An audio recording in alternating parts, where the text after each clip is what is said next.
We fled, borne to freedom on a ship of death by the lethargic current of the Blackrun River. Despite the Verbekish mercenaries' reinforcement of the ruin of Chergou, with the cannons stolen from our ship, the battle was clearly over.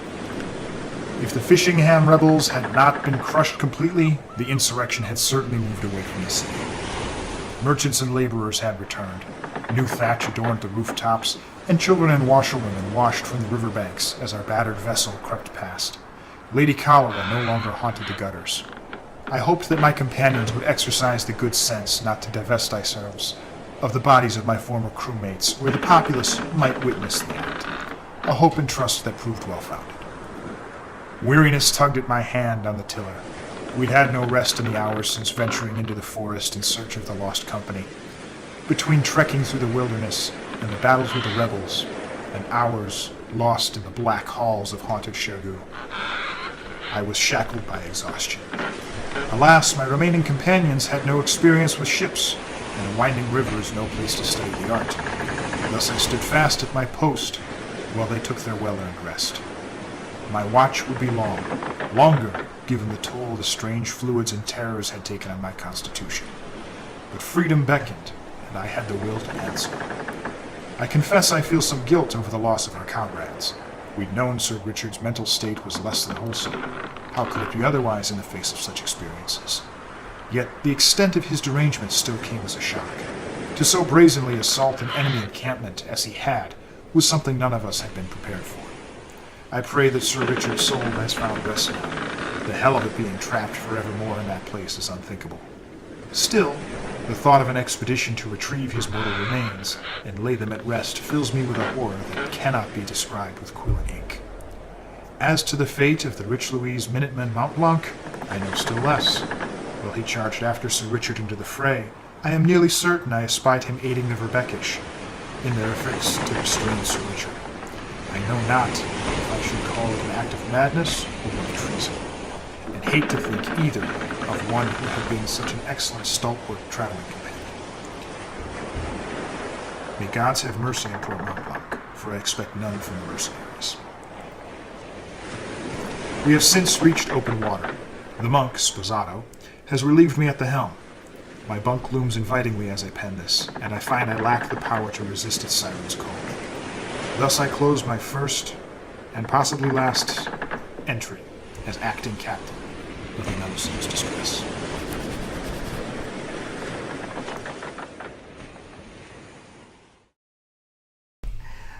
Welcome back to the War Story segment of our broadcast. I am so excited for this war story. I am so sorry. This is a favorite of ours, and we're doing the Star Wars thing starting in the middle of the story, unfortunately. And Final Fantasy Tactics. Yeah. Yep. Yeah, a little bit. Tonight we're going to be speaking about the Trial of Mont Blanc. This goes back to a Ravenloft game we were playing, and for a change, Thricht was not running it. He was part of the story. He was part of the story in the most glorious way. And the most embarrassing ways. So, our table has a nasty habit of when the game gets derailed too far, or the dungeon master is being a little too obtuse and handing out hints as to where stuff is going, or synergy happens. Let's go be pirates! So our dungeon master for this particular event decided he was going to nip that in the bud by starting us out as privateers in the first place. Oh, no, we were just shipsmen, and then we became privateers. So we could be legitimate pirates. Anyhow, he gave us a ship and said, go be pirates. Go be pirates. And in Ravenloft, so the mists were a part of it. And if you're not familiar with that, go look at our Ravenloft video. We've already talked about that. We'll do a comprehensive series of videos on Ravenloft at some point. We've mentioned it. We really haven't talked in depth about it. Okay. So we're sailing around on this boat, and we'd spent, probably 3 months real-world time playing through this one massive dungeon. It was this sprawling French manor house. Chateau de Chergou. The Hell House. The Chergou estate, yeah. And the whole thing culminated in a rather dramatic scene that we'll go into at a later date, but the short version is Mont Blanc. Played by me. Right this guy right there. at this point, had just about enough of the psychotic depressive episode that our dear friend Richard Deckard Sharp was experiencing due to a number of failed horror checks. Actually, no, I had not failed any horror checks in regards to that. It was actually as a player, I had reached the point of, despite not making any of these fails, the sheer amount of stuff that was going on would change you to the point of, it's like, we're never escaping this place. Okay, so Frick was just role-playing. Yep. So, but the thing is, we did escape this place. Right into an ambush. Right into an ambush. Ergo, we're never escaping. So, Greg's character, Richard Deckard Sharp, hard dick. That hadn't come up just yet. Oh, we had several sessions. Oh, Yes, it yeah, had. Jasper. Had become very suicidal and went running right at the enemy. Forlorn hope charge. Charged straight at the enemy, which bought the rest of us enough time to chug invisibility potions and sneak off in the other direction. And I had had about enough of that, so I freaking tried to just stop him right there. And again, we'll go into in more detail at another date. But long story short, they wound up becoming captured and tossed back into this hellhole. Never escaping. So in the middle of this large arboreum surrounding a man-made pond. I come to, he's still out. I managed to make my rolls to escape the bindings and whatnot. And I'm like, you know what? I've had enough of you. Pick him up and drown his ass. I'm like, I just hold him until he stops breathing. I'm unconscious. That doesn't take too long. Yep, so GM's like, yep, he's dead. He's good and dead. At this point in time, the GM's recurring narrating NPC, Jasper Barrelwright, who's been this Hard Dick's best friend. and worst enemy at the same time. He's my best friend, but I really hate him. Manages to wander in with the cavalry as the Deus Ex Machina that was too little too late, which is pretty standard for the character. I absolutely love Jasper. He's fantastic. Me too. He's Chauncey. Yes. He's all of He's Jordan's really characters. nice. And he finds a dripping wet Mont Blanc standing over the sunken corpse, because he just didn't just drag him over to the edge. I drowned him and then just let him threw him into the middle of the pond, let him sink in the chains that he was bound up from the brigands and so on. And that makes it worse too. Like, he was tied up as well. Someone failed a dark powers check. I totally did. Yep. We don't know what your power was, but So none of the rest of us know this is happening. We snuck off with the invisibility potions. We got back to the ship because we're beat up and battered from this dungeon crawl. We've got nothing left in the tank. We need several long rests at this point. So And Jasper comes to me, asks what happened and whatnot, and I confess. I'm like, yeah, I killed him because of this and whatnot. And I just remember the way Jasper was role-played out. He's like, oh, well, that's too bad. He was my friend. I'm going to have to arrest you now. And I'm like, okay. And I went willingly. And so we pick up his depression was infectious. the next session here, where the rest of us are sailing down to Mordenshire because we really got no place else to go, and it's where the bulk of the characters are originally from. And also, we're inland in Mordant, and with a boat, your options are to go to Richmeadow or to go to Morden. We're sailing down a river. This isn't some kind of weird land ship. Yeah. And It's a tank. yeah. And due to the fact that Jasper's from Mordenshire, Richard was from Mordenshire, and it was a crime against a citizen of Mordenshire. Actually, a lesser noble of Mordenshire. He was the son of the baronet. There you go. That was weird. We were both playing noble families. Yep. Yeah. And, like, the similarities So, we just discovered recently were very much there. They're both the disliked sons that have to go and do things by wit and guile. Yeah. And coasting on their family reputation. sometimes robbing from their fathers outright. Yep. Well, it's going to be ours in a few years. We're just going to have to steal it to go and prove that we're worthy of it being ours. Yeah. So at this point, Mont Blanc is tied up in chains in a little donkey cart, being carted across the land. Being traveled to face trial for the charges of murdering Richard and so on. And they get into town, and somehow there's no... I don't know how Jasper got word ahead. I think we just sort of hand-waved that. But the trial's there. The judge is already sitting on the bench. They march Mount Blanc in his chains, stand him up on his... You would have probably sent riders ahead. Maybe. Because military detachment. I guess. This is Jasper, though. Does he have that kind of presence of mind? No.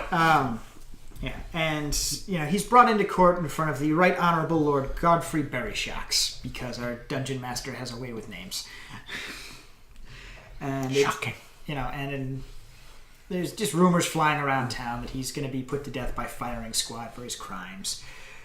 And it led to such memorable moments in the courtroom with our dungeon master RPing against himself as the prosecution, and the judge announcing things like, "He claims to do what with a hard dick?"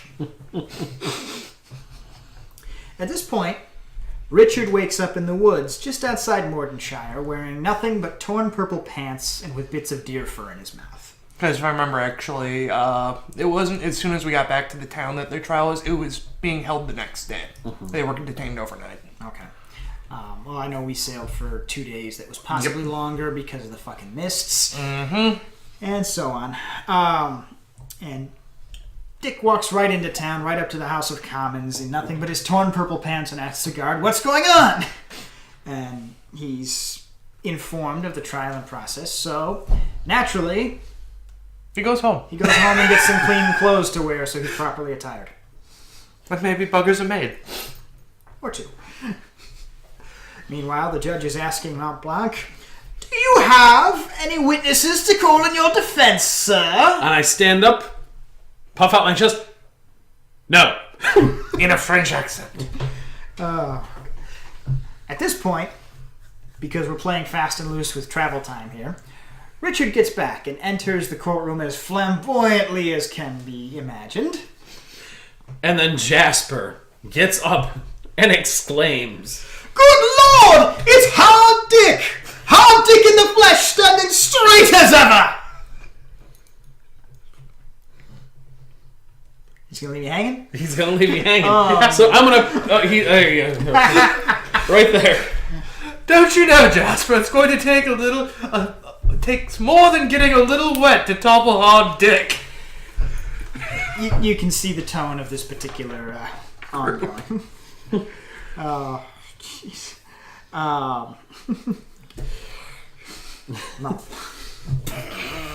Mont Blanc is now sad. And okay, so everyone's looking at me now. I'm like, I was just trying to keep him from doing something stupid as the judge is staring me down. And then Jasper perks I up. often do the same! Remembering here that Jasper is the prosecution. And also a complete upper-class twit. Yes. Why I hate him. And I love him. Oh, God. Naturally, Mount Blanc is found innocent by reason of the fact that his murder victim is standing here alive and whole and well. They ordered habeas corpus and the corpse presented itself.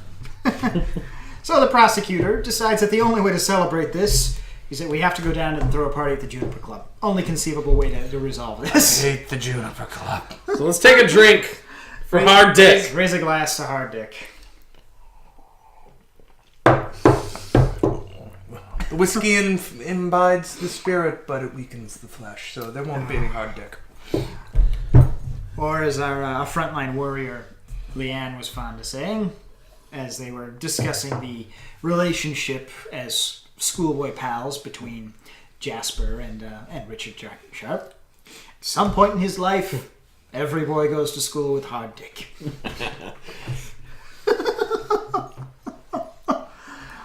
That's okay. I was going to play him as a serious character, then Jordan Synergy happened. Jordan happened. Hard Dick. Oh God, I'm different. Okay, fuck it. Yep, you just rolled with it. We're doing it live. Hey, look on the bright side. When you got to the Juniper Club, we brought you a Dement Louisian tart. Carried by a Demented Louisian Todd. See, I didn't think that was the Juniper Club. I thought it was... That was the Juniper I Club. thought it was with the peacock. No, God, no. It may very well have happened more than once. It was a running gag. God, the peacock. That's another story for another time. Yes, but the trial and whatnot, it led for some great dynamics between Greg and I. And it was some very comedic moments that somebody's refusing to do the accents. It's hard to just continue a French accent, but apparently I can do a Southern plantation for I can't do for all freaking evening. But that's another story for another time. And I cannot do an up north British accent for a damn. Part of what makes it fun. But yes, this is a war story that's not Shadowrun. Finally. And I'm not dealing with the chaos, but I'm still dealing with the chaos. This murder game homes. went on for This was a long quite game. a while. Almost 2 years. And yeah, like We've got a lot of stories from a lot of this one. stories We'll to come tell. up with more. When we were discussing this before recording this, we really discovered that our characters were very similar in all sense of the ways, and like we caused a lot of trouble together. We also just synergized off each other when we weren't trying to kill each other. It was almost like a synergy bonus. Ah! Name drop. As always, we would love to hear your war stories. They're always interesting. Yeah. And if you've had any experience with Ravenloft, Or even just good character. good character interplay, good character, yeah, just good character. Yeah. Or just a DM with a flair for memorable NPCs. Yes, and The thirsty golem in. The Musty Duck Canteen. I was 90% sure that golem was Golem kill did us nothing. in the middle of the night. I just thought The that. golem was a red herring. I know. That's another story for another time. That I think. Good night, good gaming, because we could just talk about all the other stories here. So, good night.